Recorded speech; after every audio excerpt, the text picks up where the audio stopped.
Happy Friday, Year 6. Well done for making it through the first week back.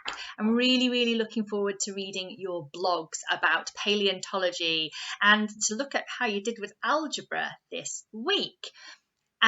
Today is Tell a Fairy Tale Day, so I'm going to read my favourite fairy tale to you. Later on today, please make sure that you do watch the blog video using your drama from yesterday. If you haven't done it yet, go back and watch the Thursday video to really help you with writing your blog today. So how many different fairy tales can you name?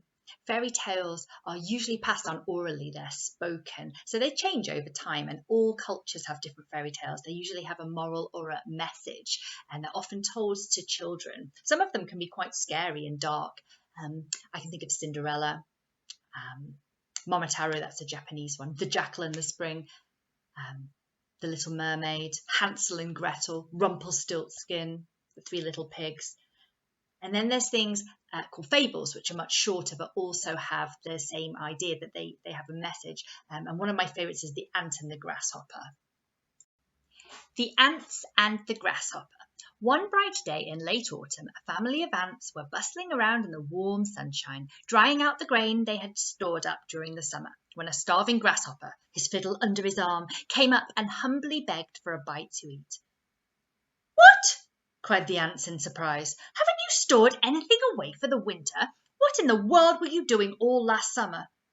"I didn't have time to store up any food," whined the grasshopper. "I was so busy making music that before I knew it was summer, or it was gone." The ants shrugged their shoulders in disgust. "Making music, were you?" they cried. "Very well, now dance." And they turned their backs on the grasshopper and went on with their work. What do you think the moral of this story is? Because fairy tales are always really short and they always have a moral. This one is more of a fable than a fairy tale.